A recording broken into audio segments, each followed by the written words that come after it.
thank you for inviting us onto your tour bus.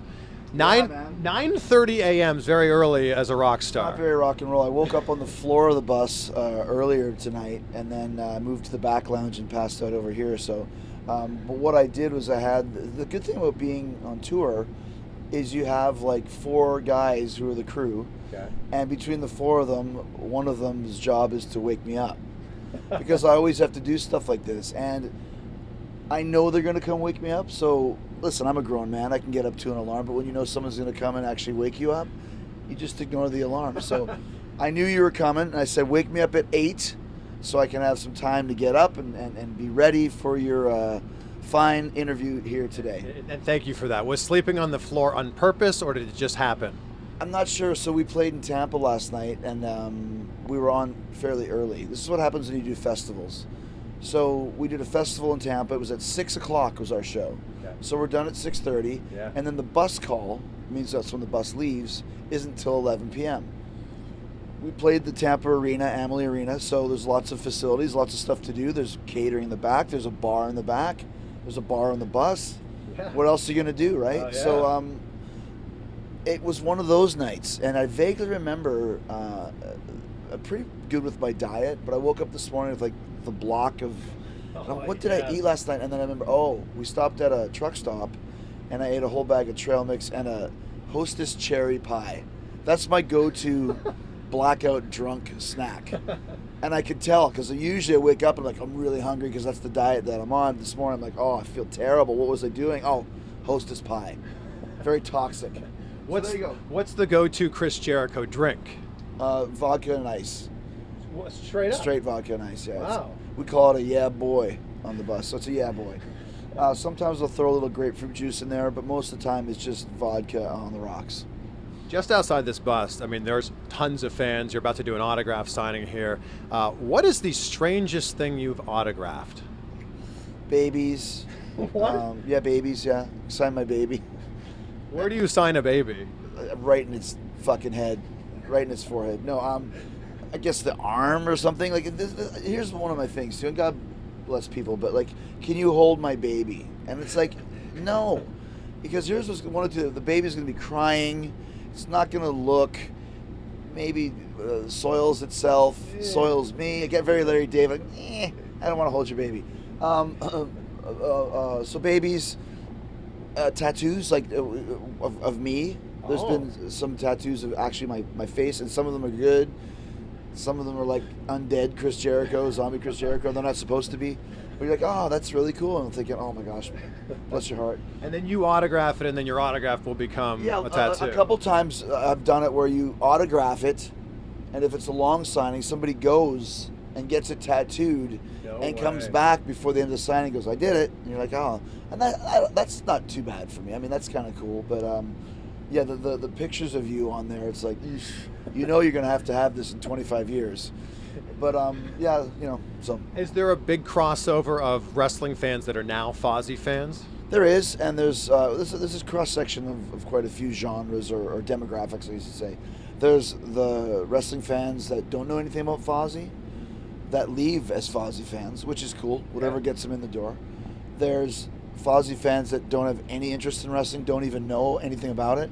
Excuse me. And then you get the Fozzy fans that like wrestling as well, which is fine. I mean, there's a big crossover between wrestling fans and rock and roll fans because they're very similar forms of entertainment. Well, it's interesting because you've been doing both for so long, and then you've got a massive hit with Judas now, and you're bringing in all kinds of new Fozzy fans. You've been doing music for almost 20 years, right? How does it feel that, like, after all this time, now Judas is taking off? Yeah, it's cool. It's like we're a 17-year overnight sensation. And, we've had some songs that have done well in the past, but Judas is the elusive hit single. It's our signature song. It's our Enter Sandman or Stairway to Heaven or, Pour Some Sugar on Me or whatever. And it's cool. You really can see the difference all across the board since Judas came out, and now Painless, the second single, is top 10. And the biggest thing that I noticed, and this is something that a lot of people will say, rock and roll is dead, or rock radio is dead. It's not. It's very vibrant. It doesn't exist in Miami or New York or LA, but Tampa or Fort Myers or Charleston, South Carolina, or Reno, Nevada, and all these places that you go to, Philly, Vegas, Detroit, Chicago, Lubbock, Texas, all these gigs that we had sold out on our last tour because of the station. Specifically because the station's pushing the song or songs, and people are getting into it. Now they know Fozzy, they're coming to the show. It really does matter. So when you get that hit song and it gets played on the radio over and over and over again, you get results. I heard it at Wrestle Kingdom, and I'm like, I know that song. That was cool, yeah. Whose idea was that? Mine. Yeah, we've been trying to get into Japan for 17 years, and it's just one of those things. Japanese are very strict in what they think and how they operate, and I think they still can't figure out that wrestler guy is a singer, because in Japan you can't do that. It's either one or the other. Yeah. And I thought, well, if we can use Judas at Wrestle Kingdom to come to the ring to, A, it's a great ring song, B, it has to be something different from my WWE music, obviously, and C, it's a cheap plug for my band. If 40,000 people are listening to Judas as I walk to the ring, and I walk to the ring very slowly so they can hear the whole 3 minutes, always be hustling, always be closing, Alec Baldwin says. So that was kind of the idea, and as a result, I think we're going to Japan in January next year, so it worked. Amazing. Yeah. Are you still doing anything with New Japan? Nothing planned. Because it looked like you were working towards another angle there. It did. It's a little bit old school. Leave with some heat, brother. Beat up Naito. So, I lose to Kenny on a Sunday, beat up Naito on a Monday, and if I never go back, well, I left with some heat. Sure. The thought process was to go back, and we tried, and it just didn't work out. I mean, obviously, there's a certain level of finance and a certain level of that sort of thing, because that match made New Japan a lot of money, like millions. So when you get that feather in your cap, now it's not what's the word I'm looking for? They're not taking a chance by using Chris Jericho. Now they know exactly what they're going to get. And for me to not be in WWE, I have to be compensated at a high level, or else it's not worth it. Because WWE one day could just wake up and go, "You're worth New Japan. We'll never want to use you again. See you later, buddy." So that's the risk I take. Yeah. You know what I mean? And I don't do anything for money, but when you're jeopardizing one job for another, you have to make sure that you have the back end built in. So are you not under contract with WWE? No, yeah, I'm not. Just like pay as you go, pay and play? Yeah, well, I mean, I really haven't. Up until May of last year, I was under contract, and then the Judas tour cycle started. Yeah. And since then, I did one show somewhere in West Virginia, because they were taping the Southpaw Regional Wrestling. Yeah. And I did the first one. I wanted to do the second one, so they flew me in. Of course, when I get there, well, you want to do a match? Okay, sure, I'll do a match on SmackDown. Then I did a quick little thing at the 25th anniversary, and then they called me for the Saudi Arabia thing, because I think that's all guns blazing. They want everybody on board, everybody involved. So they call me from time to time, but it's not under contract. It's just a one and done. Oh. Done. I think people don't realize that, sure, you were supposed to do the casket match, you replaced Rusev, now Rusev has replaced you. People don't realize you still are on this card in Saudi Arabia. Well, I wasn't on it on the casket match at first either. Okay. It was, I was announced for the Greatest Royal Rumble. And then I got a text asking if I wanted to do a casket match, and I was like, yeah, sure. And then I got a text a couple days later saying, you're not in the casket match anymore. I'm like, yeah, sure, no problem. That's the thing with WWE, is it changes constantly. And you have to go with the flow. And it'd be great to do a casket match. It'd be great not to do one. So who knows? I might get added back in. I might get added into that match 5 minutes before. That's how it works. But that fans read into this. Fans think that there's something else going on there. And the most I can say is that's just the way it is. It changes. There's a lot of changes in WWE, and anybody that's ever worked there will tell you. It goes by, Vince McMahon reads, has gut feelings and kind of reads between the lines, and I don't know if he's got tea leaves or whatever he does, but he goes by his feeling, and his feeling was he would rather do the Rusev casket match. And for me, like I said, dude, I have had plans that have been in the process of happening for 6 months that get changed, and I've had plans that happen in 6 minutes. So when you've been there as long as I have, you just go with it, man, and that's the best way to grow in the WWE, to have the diversity and the longevity. You just got to go with the flow, and you can read into it or want to read into it. But for me, that's how it is, and that's no big deal. When you do these autograph signings, or when you run into people at airports or out and about, What's the one thing people want you to do? Do they want you to call them a stupid idiot, put you on the list? Probably the two biggest ones are put me on the list. And what's your reaction to that? I have rules now, and this is not a joke.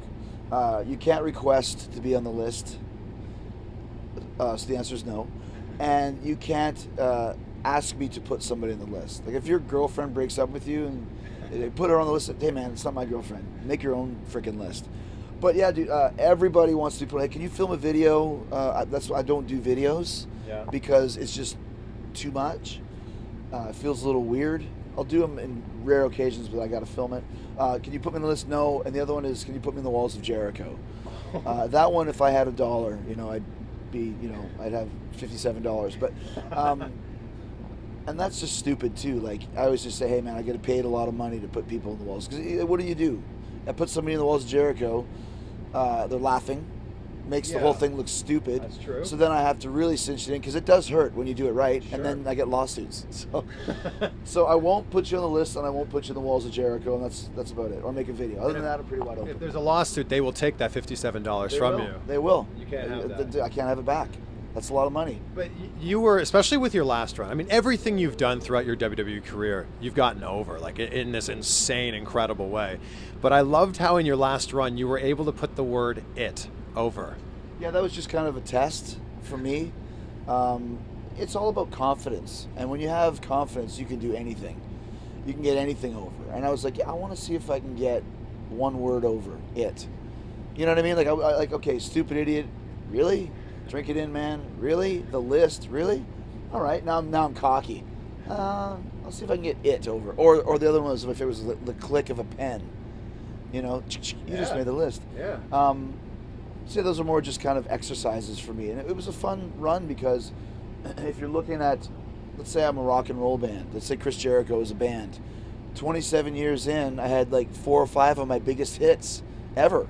I don't think there's ever been a band that had their biggest hits 27 years in,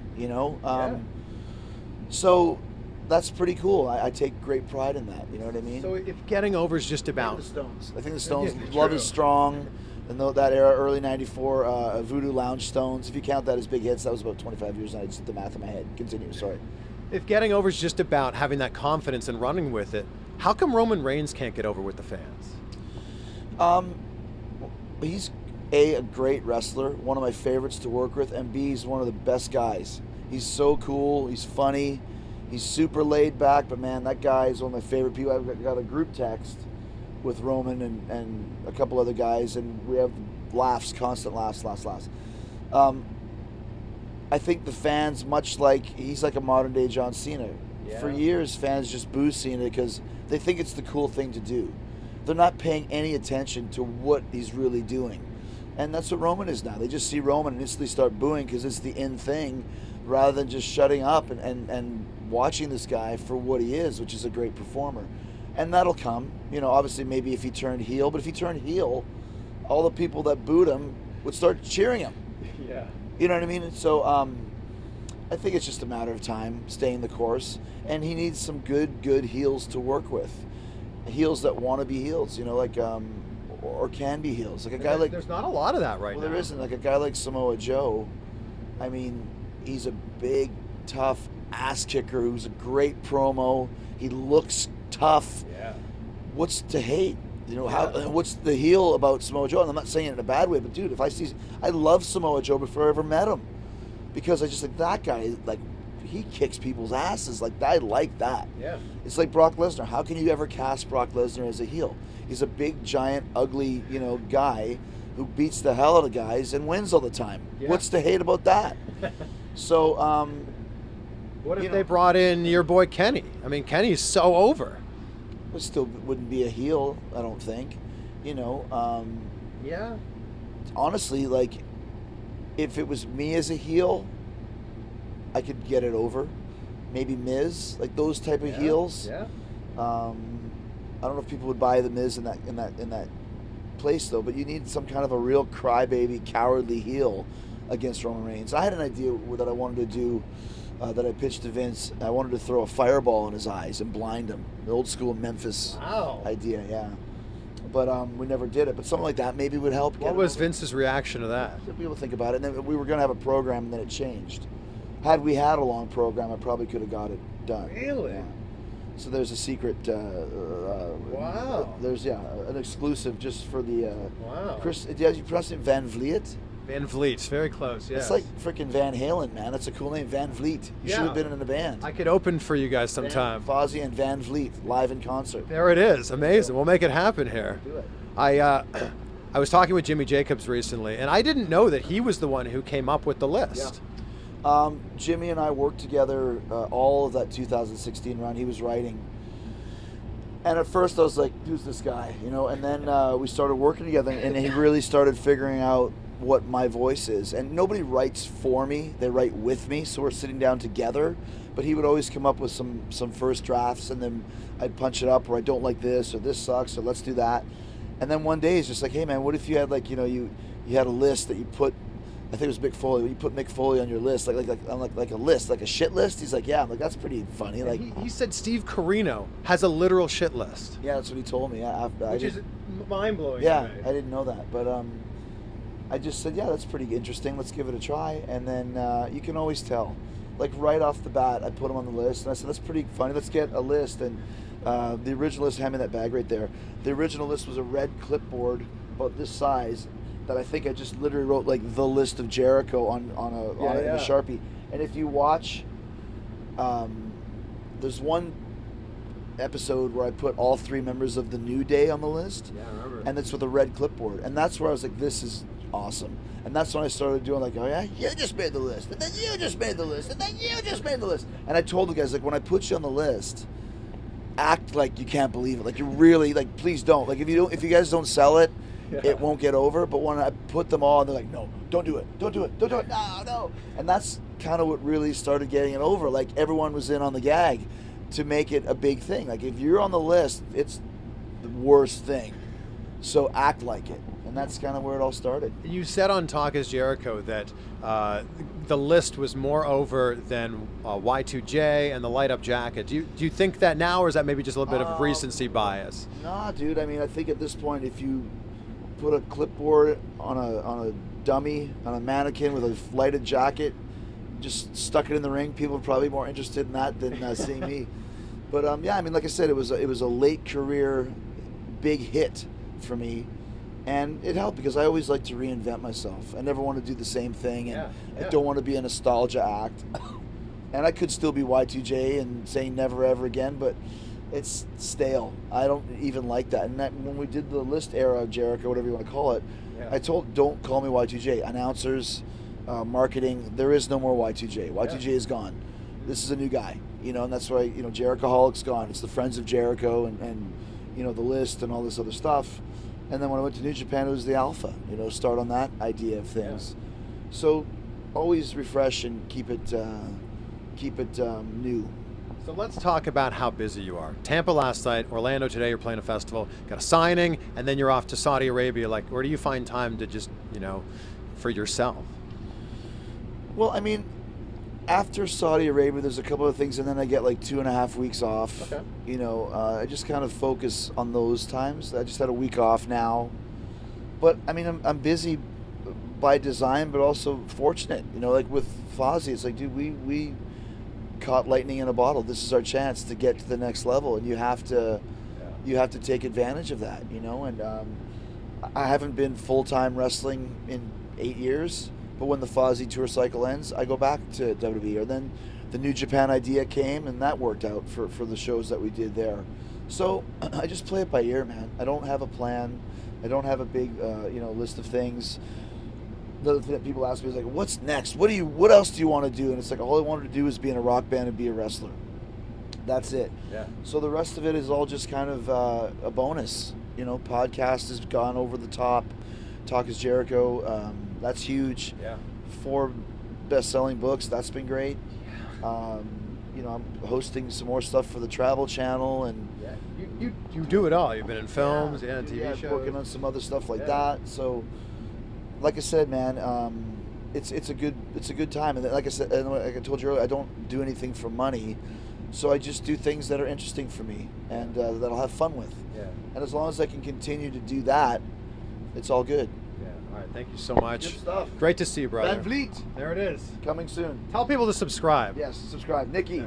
tell people to subscribe. We have Nikki Novak. Nikki Novak is our friend from Fandango. She's awesome. Yes. She made this happen. She did. So thank you, Nikki. And you know what she's obsessed with? The list. You put her on the list. Well, she see, earned it. how can I? Yeah, she definitely earned it. Nikki. Ugh.